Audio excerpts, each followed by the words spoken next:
He was still clipped to a thin line above the world when the sat phone finally connected. A storm was chewing up the ridge. Oxygen was running low. His team couldn't reach him. On the other end was his wife, pregnant, terrified, hoping for a miracle. What he said next wasn't a rescue plan. It was something else entirely. And once you hear it, you'll understand why people still argue about that day on Everest, and why his last words refuse to fade. But to see how that moment happened, you have to see how the entire climb began to slip. Rob Hall wasn't just another climber chasing Everest. By 1996, he was one of the mountain's most respected guides, head of adventure consultants, and already credited with helping dozens of clients stand on the summit. He had built a reputation for discipline and careful decision-making, the kind of leader who enforced strict rules like turnaround times to keep people alive. He also wasn't climbing alone in life. 3 years earlier, he had summited Everest with his wife, Dr. Jan Arnold, who was an accomplished climber in her own right. By that spring, she was pregnant with their first child, staying in New Zealand while Hall guided another commercial expedition up the mountain. But Everest in 1996 wasn't the same mountain he had conquered before. That season was shaping up differently, and the decisions that would unfold over the next 24 hours would test every part of his reputation, and the first cracks appeared on summit day itself. Summit morning should have been crisp and simple. Move early, climb clean, turn around on time. Instead, the line jammed before sunrise. Climbers stacked up at the balcony, burning oxygen, while they waited for fixed ropes that weren't in place. Minutes leaked into an hour. Radios crackled with half answers. At that altitude, every pause feels like theft. The crowd pushed higher anyway. Above the south summit, the ridge narrowed and the queue returned. Another delay near the Hillary Step. Bottlenecks turned strong legs into lead. Some climbers switched bottles. Others realized they were carrying less oxygen than the day demanded. The air felt thinner than usual because the plan was thinning out too. Turnaround time is supposed to be a hard wall. On this day, it bent. People who should have been descending were still inching up. The sky stayed friendly just long enough to tempt them higher. That's how summits happen late, and descents start in the wrong light. By early afternoon, it wasn't about reaching the top. It was about beating the clock back down. Frost nipped fingers through gloves, regulators iced. A few radio calls went missing in the wind. Guides tried to spread themselves across clients who were now scattered by fitness, experience, and fatigue. The math no longer favored anyone. Rob Hall knew all of this. He'd spent years preaching discipline on Everest, but on that ridge, he faced a decision no guide wants. Leave a struggling client, or stay and try to pull him through. He waited.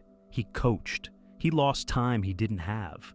And when the first edges of a fast front rolled in, the mountain finally showed its real hand. Visibility dipped, the temperature knifed down, and the route home turned hostile.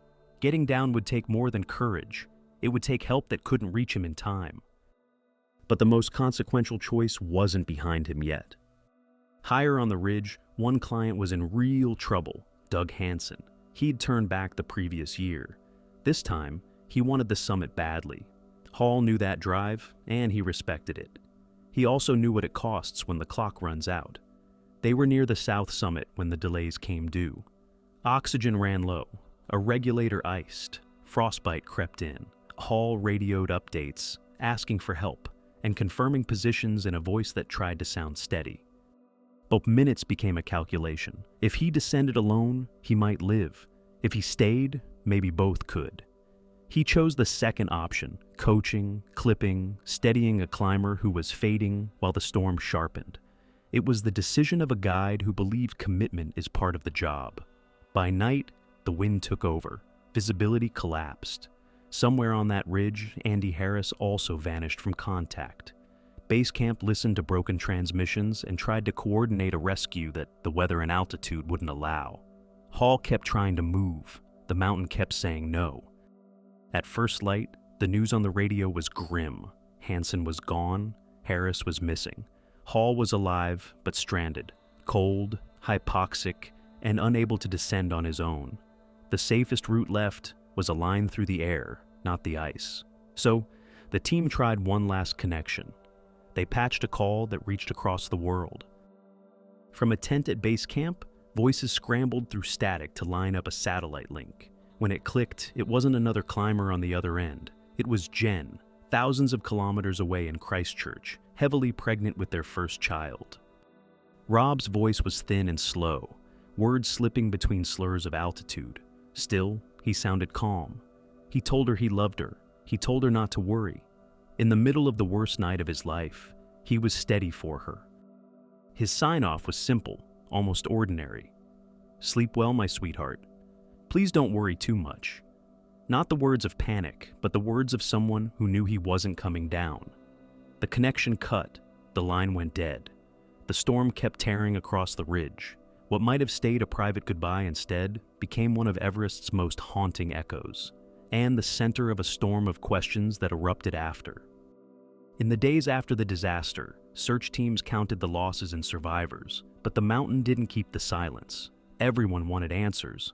Why had so many climbers been caught high in the storm? Why had the turnaround times, the rule Rob Hall himself enforced, been ignored? Some pointed to the delays with the fixed ropes at the balcony and the Hillary step. Climbers were stacked for hours, wasting oxygen they couldn't afford to lose. Others argued that the sheer number of people on the route turned a careful climb into a bottleneck that no guide could fully control. The debate sharpened when two very different philosophies clashed. Anatoly Bukrev, a strong guide who climbed without supplemental oxygen, managed to rescue several clients in the storm, but was later criticized for not staying closer to his team earlier. Jan Krakauer, who survived the climb and later wrote Into Thin Air, described decisions he believed cost lives. Bukrev answered in his own book, defending his choices. The arguments outlived them both. Even now, the finger-pointing hasn't stopped. Documentaries, books, and online videos keep revisiting that night. Just recently, new YouTube retellings of the disaster pushed claims that prompted Krakauer himself to write a rebuttal nearly 30 years after the climb. It shows how the narrative keeps shifting and how the world still struggles to define what went wrong. But beyond the blame, there was one choice no one disputed. Rob Hall stayed with his client until the end.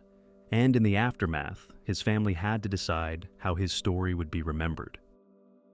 When the winds finally dropped and rescuers traced the ridge, they found what the radio had already implied.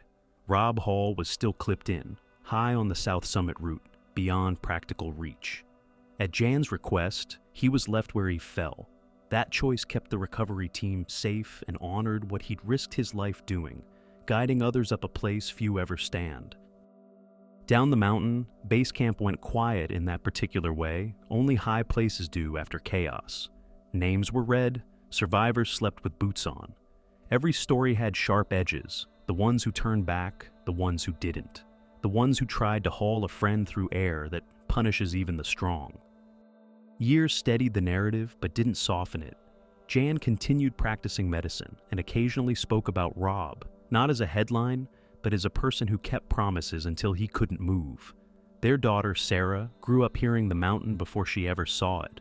When she speaks about her father now, it isn't about hero worship. It's about choices, consequences, and how a single decision can carry a family's name for decades. His clients remembered the discipline he drilled into them. Fellow guides remembered the standard he set for commercial expeditions. And each season, when the route threads past the South Summit, climbers still pass a silent reminder that no amount of experience cancels the risk. But that final sentence, the one he saved for Jan, doesn't stay on the ridge.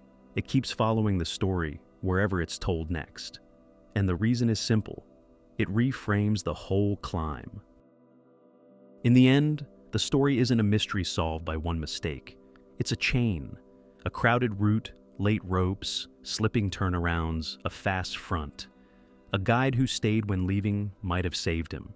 Add them together, and you get a night that still divides people decades later. Strip them away and you're left with something smaller and heavier, the way he spoke to his wife when nothing else could be fixed. That last call is why the climb still feels present, because it turns a distant ridge into a living room question. Where do your rules bend when someone you love is on the line? Rob Hall spent a career setting limits to keep people alive. On the only day he needed them most, the mountain forced a different choice. He took it and accepted the cost. Maybe that's why his words carry more than grief. They mark a boundary every ambitious plan eventually reaches, the point where risk stops being a number on paper and becomes a person you might not see again. So, if there's a takeaway, ask the question he answered without saying it. Who matters when the clock runs out?